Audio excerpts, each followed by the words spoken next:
Officiating today is Dr. Stuart Rich.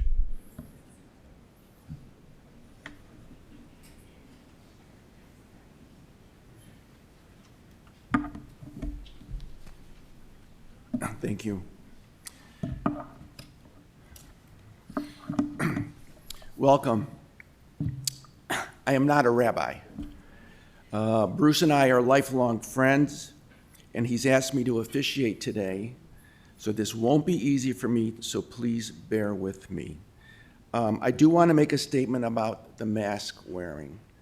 We've all celebrated to what appears to be that the pandemic has now ceased, but there are some very close friends of Bruce who came who are immunocompromised.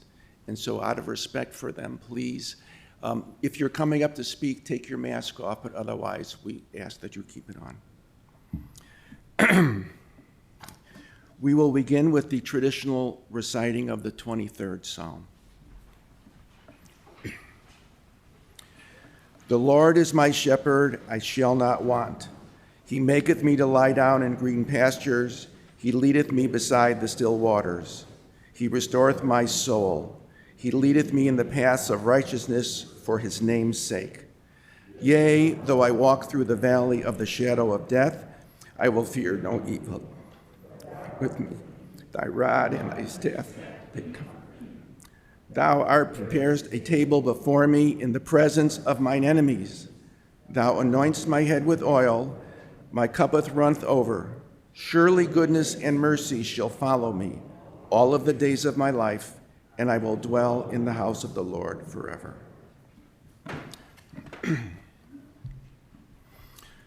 The Lord giveth and the Lord take away.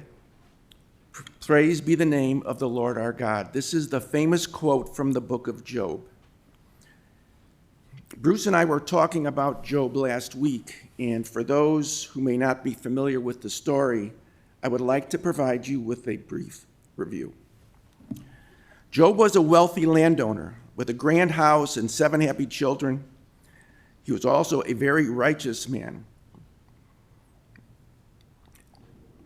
Kind, caring, charitable, beloved by his community. I told you it's not easy for me. God often remarked to the angels how proud he was of Job. And then one day, God decided to test Job to see if his righteous character was because of his good fortune or in spite of it. And so soon after, thieves came and robbed him of all of his money and stole his animals. Job was now poor, but remained faithful. And then a fire destroyed his home.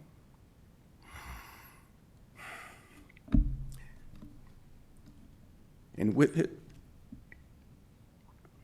his 7 children, who were trapped inside. And Job remained steadfast. And then Job became infected with boils, which were all over his entire body, causing pustules and bleeding, which produced relentless, intense pain and agony. And Job found this too much to bear. So after a short while, Job, while sitting on the mound of ashes from his house, called out to God and cried, "What have I done to deserve this? Why do you allow me to suffer such pain? What sins have I committed? Is there any justice in this world?" And God responded, "Who are you to judge me? What do you know about the suffering of others? You have no idea the things that I have witnessed in this world. Shame on you." So Job gave thought to God's rebuke. And while sitting on the ashes from his home and children, he then stated the famous phrase, "The Lord giveth and the Lord taketh away. Praise be the name of the Lord our God." Job remained faithful after. Soon after, his boils healed, his money and animals were returned, and his house was rebuilt, but he was never to see his children again.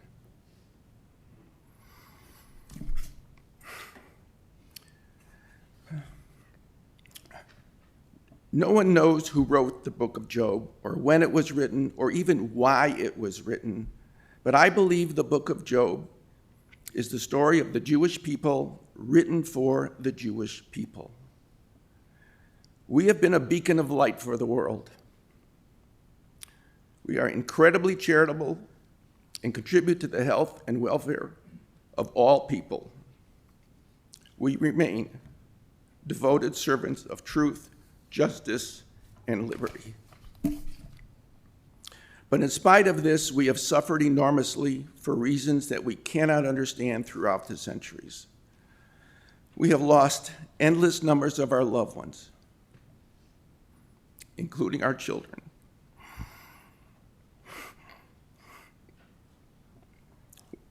Without justification. And yet we have remained faithful to our God.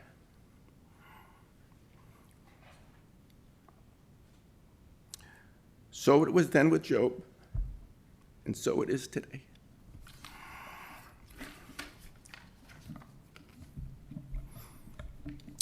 There will now be 4 eulogies given.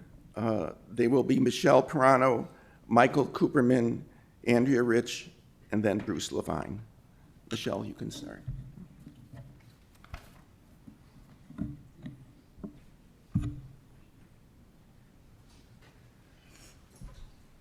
Of course, you're making me go first.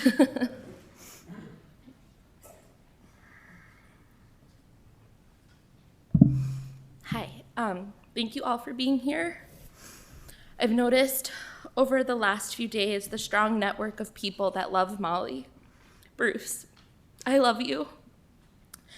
And if you ever need to workshop a joke without any judgment, please just call me. Special shout out to Tara, Marlene, Lonnie, Steve, Justin, and Dr. Rich for being by my side during Molly's send-off. And of course, the dynamic dream team of Andrea, Dr. Stewart and Andrea Rich. Thank you guys. She was easily loved by so many. I want to thank the people that were able to visit and call her during the last year of low times for her. It made her feel less alone. Molly made friends with the nurses and physical therapy staff wherever she was. Last summer, one of those nurses actually snuck her out of the hospital and took her to the beach, which definitely gave her some extra energy. Molly and I have known each other for 23 years, and very quickly we realized that we were soul sisters. Not only did we have similar features, but many times people couldn't even tell our voices apart. Molly was the friend that would be there for you when the rain would start to pour, like she had been there before. She really lived up to the Friends theme song. She was by my side for divorces, my own breakups, and when my own mother passed away. This week, a dear friend of ours reached out to me and said that she remembered us together as happy, free, and sweetly doing mischievous things. And she was right. When we were in high school, going to a youth group party, I locked my keys in the car outside of Old Navy, just right down the street. Molly was giving me a lot of crap for this. She wanted to get to the party. But we turned the day into singing show tunes and dancing around the car. I'll never forget the trips we took together to New York with her and Janice, and to spring training with Bruce. We always had fun. Molly was one of the fiercest allies of the LGBTQIA+ community and loved her life living in Andersonville. She met celebrities while working in restaurants, even was on a first name basis with Lit from Shameless, who's now Carmi from the TV show The Bear, and even Elliot from a little movie about an alien made by some guy named Spielberg. She watched every sitcom and romantic comedy that was made in the last 20 years and had a strong love of music. At one point this year, after Molly had made a miraculous recovery, she told me that she thought she had been in Vegas for a few days, having a great time with the cast of The Big Bang Theory. And over the last year, we referred to this time as, remember when you were in Vegas with The Big Bang Theory? It just made sense to us to talk about it that way.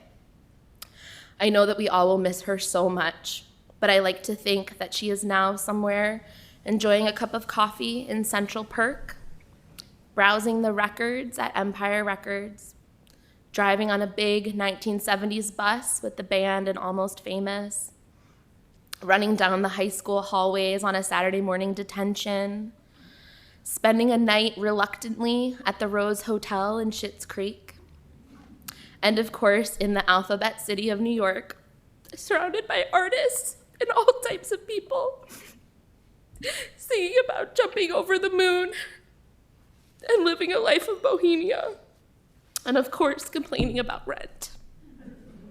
Thank you all for being here.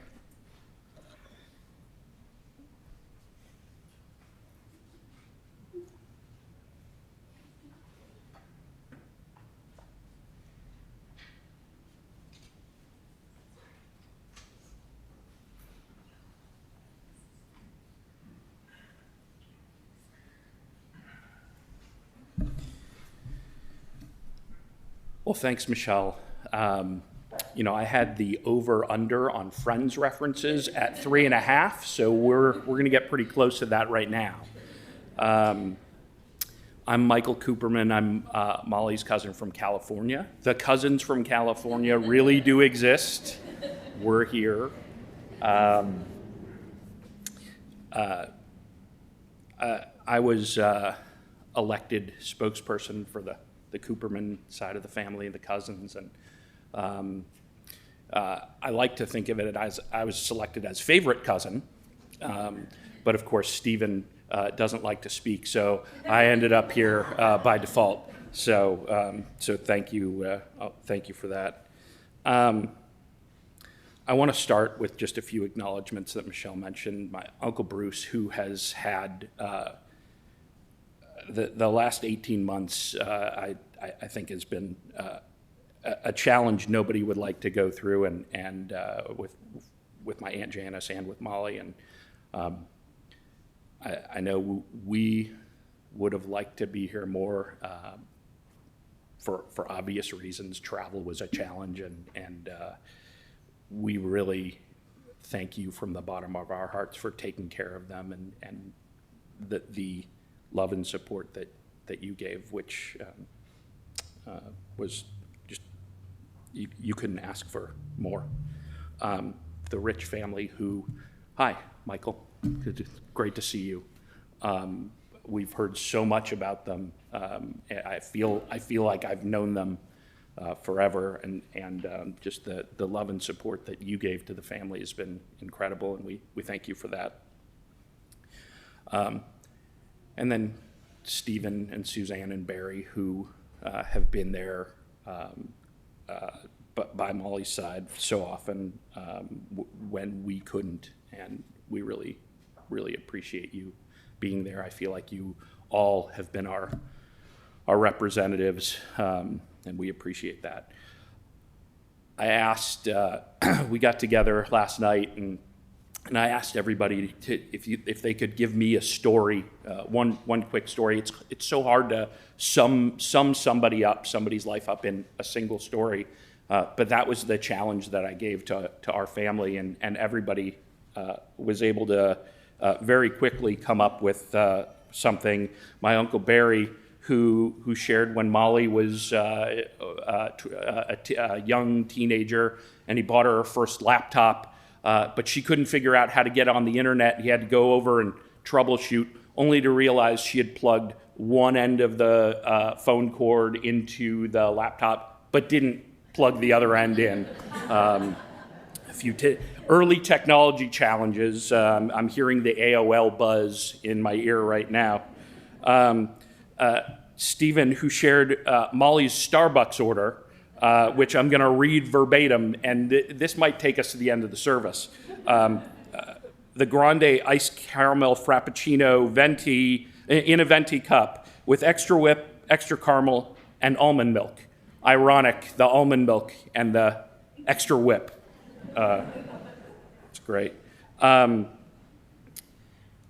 wife, who remembered the time we took Molly to Vegas, we actually took her to Vegas. It was a real trip for her 21st birthday, and went and saw the Cirque show Love, which is the Beatles themed Cirque du Soleil show, and just what a wonderful time she had. It was like taking her to Vegas was like opening up this entire new location for her.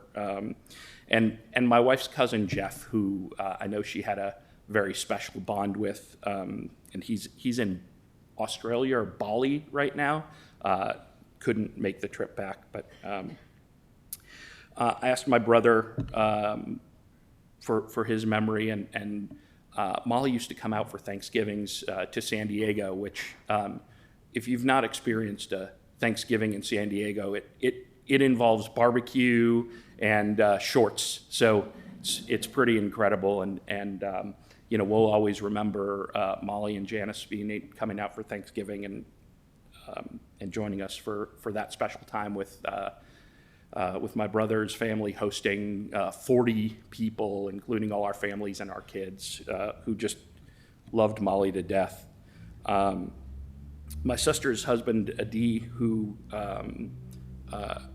remembered Molly being at the wedding and was so involved and just looked so happy for my sister, who now has a 1-year-old, and they just got married a few years ago, and Molly was so proud, and I know my sister thinks of Molly as the little sister she never had, and I also think of Molly that way.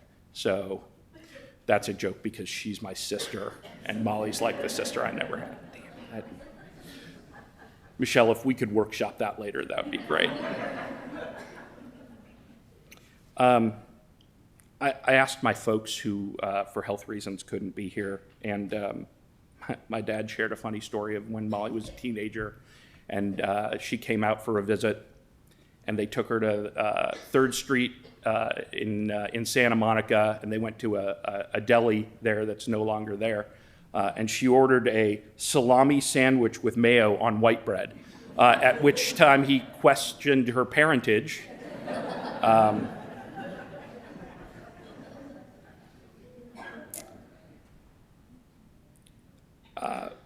For me, I think I got everybody. But for me, and if I miss somebody, I apologize. But I could mention all the Friends references, or the hot debate on the How I Met Your Mother finale, which I fully endorse, and she definitely did not. I don't endorse the final season, but I do endorse the season finale. Or the argument about the efficacy of Empire Records versus singles. I still ride and die for singles, but that's a choice. I went back as far as Apple would let me in my text messages. She and I communicated oftentimes in memes and GIFs. For the older audiences, the GIFs are the pictures you send. Okay, just making sure, and so between How I Met Your Mother and Friends, I thought there was going to be a contest on which number of GIFs we had more of, but it was no contest. We had only 11 How I Met Your Mother GIFs exchanged, while the Friends memes was in the 30s. With an incredible 12-message streak of only communicating in Friends memes. So that was incredible. But the one single memory I'll leave you with was Game 7 of the Cubs World Series. For completely unrelated reasons, I was in town. I was in town for a work event, which was the next day. which ended up going terribly because everybody was focused on some other sports thing that had happened the night before.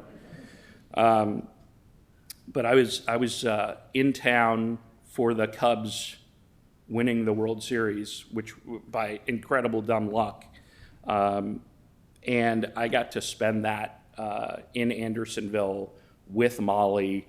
And as you probably most of you know, it was a crazy game. They were winning, they were losing, it was tied, there was a rain delay, it went into extra innings, right? Just complete stress. And I experienced all of that with a lifelong room full of Cubs fans, including Molly, who I will dearly miss. And it's just the memory of her, and I've got a picture of this which I will cherish forever. Just arms in the air, and with the Fly the W towel, with Molly and me and her friend Brittany, and it's just luck brought us together that night. And I'll always remember that incredible memory. So, on behalf of our entire family. Oh, did I not? I'm so sorry, Elisa. Okay, I didn't. How could I forget you? Yeah, I did. The other, so focused on the other sister. My sister mentioned her story, which when she would come to visit, and of all the places they would have to sneak into, you'd think rated R movies or some place they weren't supposed to be. Apparently, Auntie Janice was afraid afraid of them going to thrift stores. All those terrible people at the thrift stores, but my sister would sneak her into the thrift store to have fun. I get so many wonderful memories. I'm so glad that I could share those with you, and we will all greatly miss those future memories that we all thought we were going to have. But thank you.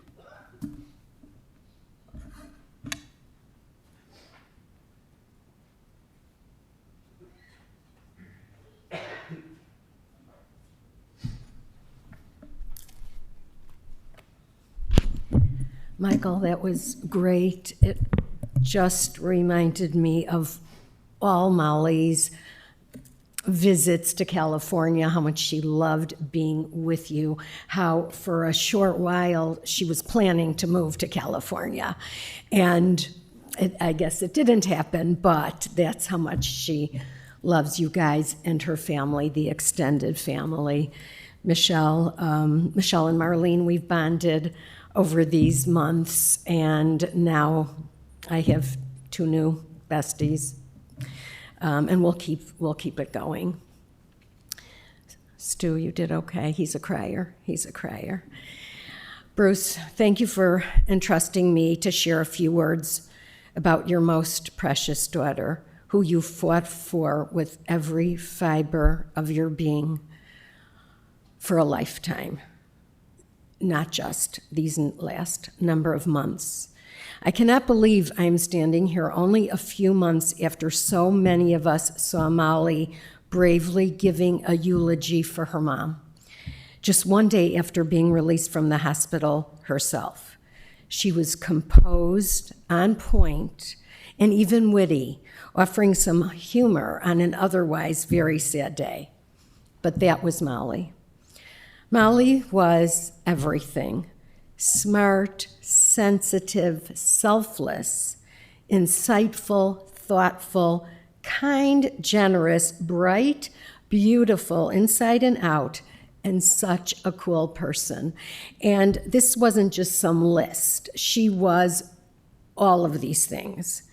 She was wise beyond her years, and she was the best of humankind.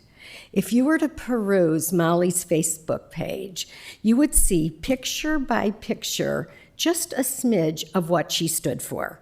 She was an advocate for an array of causes, from saving the theater program at Bradley to getting guns off the street to human rights for all, as Michelle mentioned.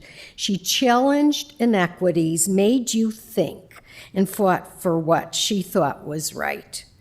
And Molly was absolutely adorable, with a twinkle in her eye. My bond with Molly formed early. Lucky for us, the Levines bought a home 1 block away from ours. Together we shared play dates, holidays, and any old kind of get-togethers. Janice and Bruce trusted us to babysit for Molly from time to time. She was our little doll. We dressed her up and schlepped her around. The Levines were our family, no question about it. To our kids, it was always Uncle Bruce. There were always lots of laughs, always. And there were lots of baseball games. Wrigley or the other place, it didn't matter. We were together on that. Molly and I then, after she grew up and did all things that kids should do, Molly and I found ourselves together quite often when Janice was diagnosed and became unwell. Together for doctor's appointments and visits to see Mom at the Carrington. It was heartbreaking to see Molly losing her mom, witnessing the decline. On some visits, Janice would sob when she saw Mal. Molly had already seen her grandmother, Bruce's mom, decline from Alzheimer's, so this was to me so unfair. And why? We tried to make something good come out of something that was not good at all by going out for a lunch or a quick coffee during those visits. While I could never, ever be Molly's mom, maybe I could offer a shoulder or some mom-type guidance from time to time. But it probably was never enough. Over the past 15 months, Molly and I became close buddies, albeit under the most challenging of circumstances. Visits to the hospital allowed us to talk heart to heart, and also about the mundane. She never needed a calendar as she rattled off her daily schedule of therapies, treatments, and appointments. She knew every milligram of every pill she was taking. She knew and she understood everything. Her days were tough and long, but she never complained. I never probed, but maybe I should have, to feel more of what she was really feeling. We connected over chocolate donuts. She taught me that you do not go to Dunkin' Donuts, no. You go to Stan's or Do-Rights, okay? And so I learned something from Molly. Chinese food and runs to Starbucks for a venti. Who said grande? I thought I made a mistake. Were common. For her, it was a relief from the monotony of that hospital food that lined up on her trays. She exposed me to some of the best menus that downtown Chicago has to offer. Just a couple of weeks ago, over Memorial Day weekend, Molly came to our house after her dialysis treatment. Stuart, Adam, and I will treasure the memory of sitting in our backyard on a gorgeous day. She and I then retired to our family room watching chick flicks and talking like girlfriends about our favorite shows and movies until I wore her out. I could see outings were getting harder for her, but never could I have known that we would just have 2 more days together. I noticed also on Molly's Facebook page, on January 31st, 2019, she entered this prophetic quote, "It's not how many years you live, but how you fulfill the time you spend here." Molly, in your 36 years, you made our world brighter, happier, and richer.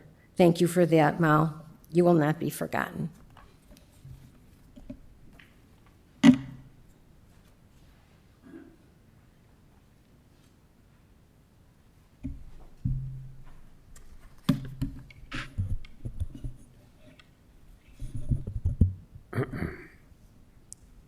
Thank you very much, Andrea. Michelle, Michael, beautiful speeches, and you guys all did the heavy lifting for talking about the beauty and the love that Molly possessed and shared in her life. The only things that meant anything to Molly were her friendships and the love that she shared with all the people in this room and all across the worlds that she's traveled. Molly and I talked about this day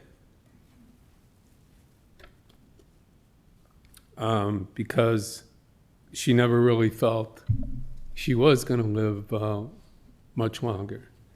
And she just wanted to let everyone know how much she loved them and how much she cared, and that the only thing that mattered in her life was her relationships and treating people with love and dignity, no matter what their choices were in life. That was the essence of Molly Levine. I had the privilege of spending the last 14 months and 10 days with my daughter every day, mostly 8, 10, 12 hours a day, sharing her fight and her desire to live, and many times sharing her disdain and discomfort from me having to step in and out of her life and helping direct that life and her medications and her appointments, and fighting and thanking doctors and nurses all at the same time. It's not for the weak. I'm no stronger than anybody else in this room, but when you love somebody as much as I love my daughter and she loved me, we fought together. And she fought a beautiful fight, and I will always admire that. I have some acknowledgments to make here, and we start with Dr. Jonathan Rich. Jonathan Rich is our friend, our spiritualist, was always there to take a panicky text from Molly and myself. Jonathan had to walk a fine line between expert medical advice and acting in a humane way to make Molly feel good about that day and to put me in my place, explaining to me that I'm not a doctor, trained doctor, or nurse. We'll always love you for that, Jonathan. Marlene Goldberg, who became Molly's best friend and walking partner. Marlene never wavered in telling me when she thought I was pushing Molly too hard to get well, never wavered in supporting Molly and being there for her, even at a beck and call. If Molly was having a bad day, she'd hop on a bus and come and visit. Michelle, Molly's best friend and kindred spirit since high school.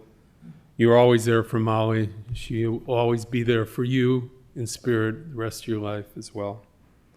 Barry, Steve, and Suzanne Cooperman, they were always a source of love and support. Thank you so much for just being there for her. You were a source of inspiration for her. Sandy as well. Stuart and Andrea Rich, who have always been our family and our support system since Molly was born. Love and devotion is what that's all about. Appreciate that. When you start naming names, I'm going to leave some people out here, but know that Molly and I love all of you and really appreciate the support that you've given us through these troubling times. Lonnie, I won't forget you. Lonnie Stoller, my girlfriend and partner in life, and thank you for always being there for me, listening to me, and then also being ignored for 2 weeks, not giving you a medical update.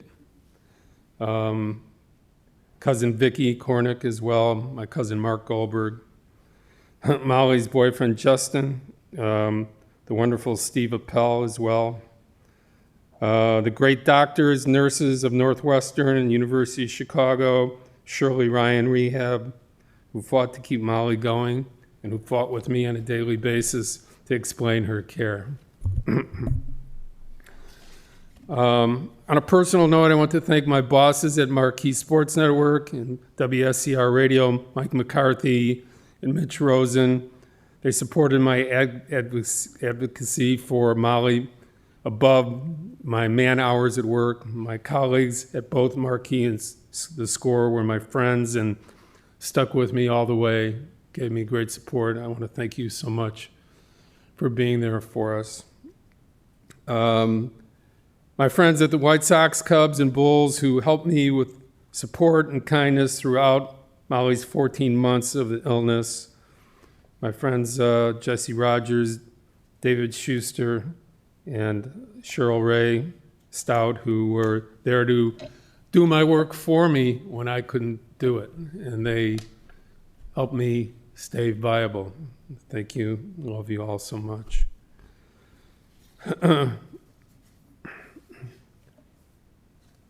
Molly had a beautiful spirit and a love for all people, no matter what they looked like or acted like. That was a part of the product of her mother, Janice Levine, who was one of the most wonderful, beautiful people in the world, and taught her right from wrong and that all people are equal no matter what anyone else tells you.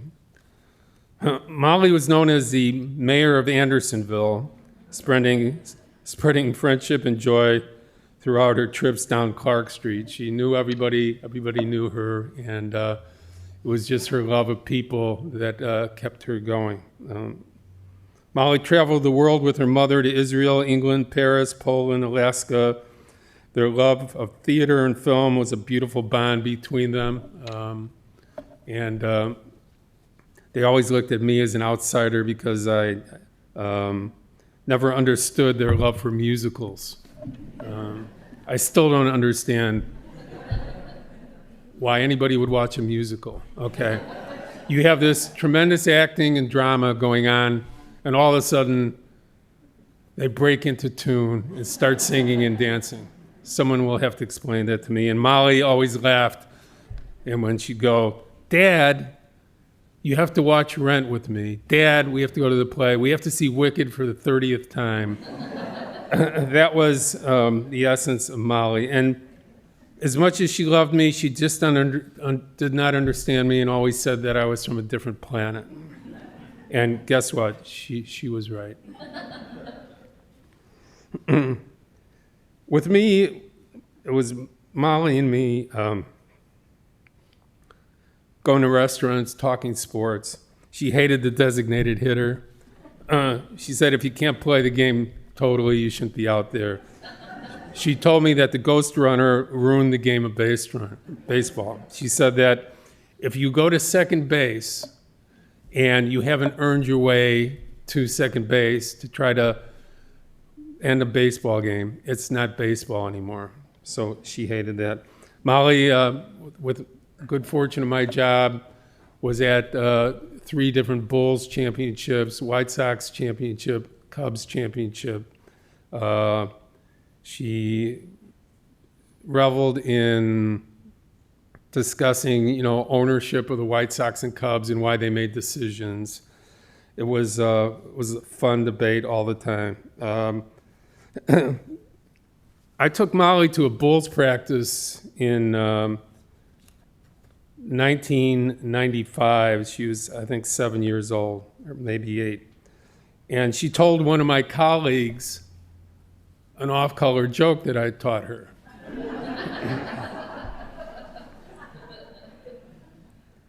The reporter said to me, "How can you teach your child something like that? What is wrong with you?" My daughter turned to her and told her, "Miss, it's just a joke. Have a sense of humor."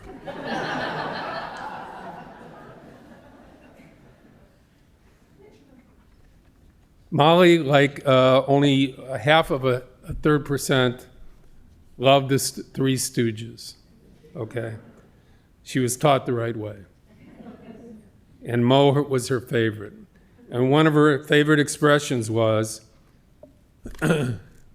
if I got out of line with her or if I was rude to somebody, she'd go, "Why, I oughta."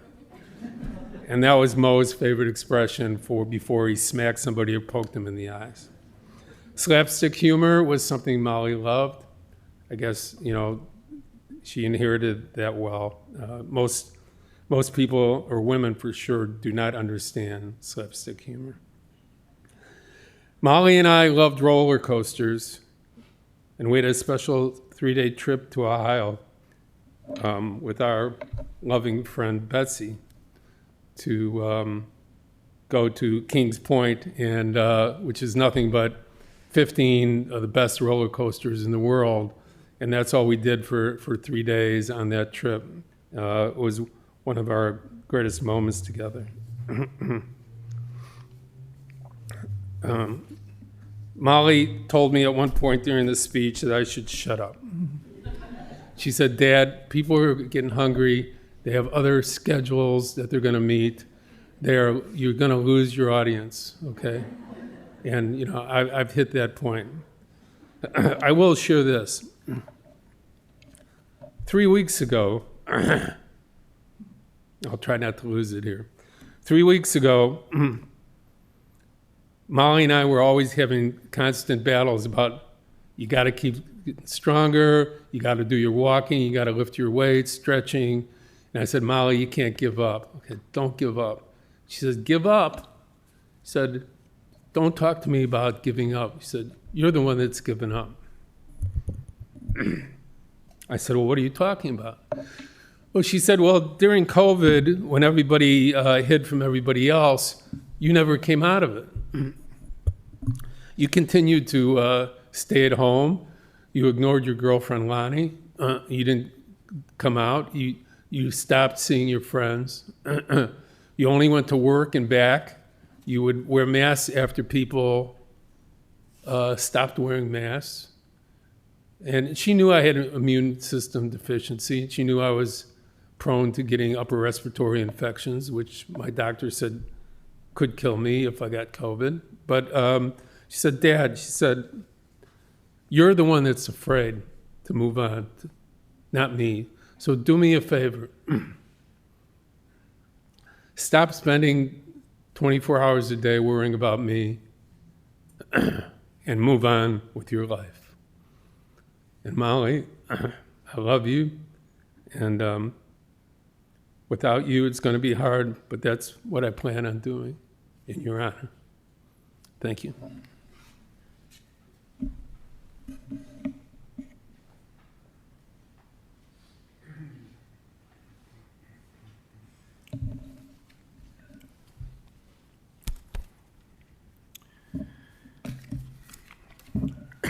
We will now continue again with the traditional reciting of the Kel Moli Rachamim. I will first read it in Hebrew, and then we will read it together in English. Hold on here.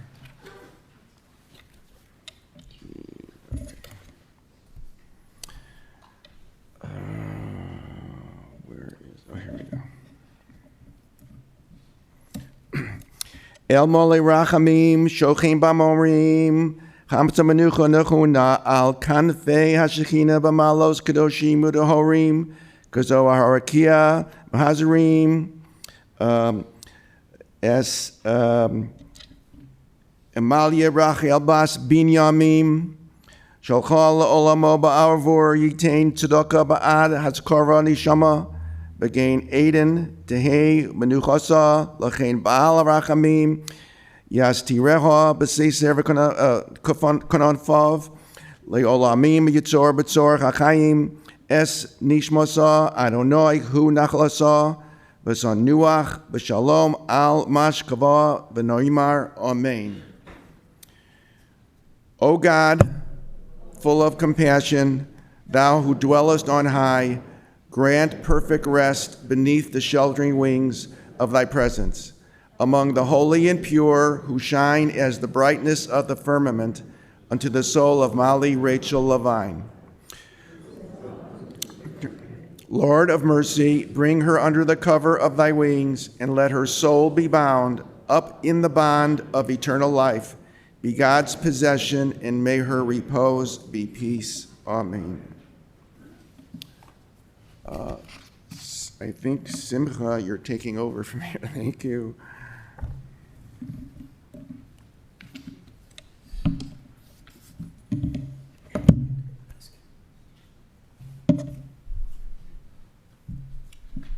This concludes the service here at the chapel. The interment will take place at Zayden Garden Cemetery. For those who will be driving in procession to the cemetery, we'll be lining up in front of our chapel. We ask that you have your headlights and hazard lights on while in the funeral procession. I strongly recommend not speaking or texting on your cellular phone while driving to a cemetery. At the conclusion of the interment, the family will be sitting shiva at the Rich residence, 3621 Grove Street, where they'll be there today until 9 p.m. from the conclusion of the interment. The following individuals have been asked to act as pallbearers. As I call your name, I ask you to come forward and stand by Molly's casket. Bradley Cooperman, Michael Cooperman, Barry Cooperman, Steve Cooperman, Arnie Goldberg, Mark Goldberg, Ron Mayer, Steve Appel, Jonathan Rich, Joel Gornstein, and Adam Rich.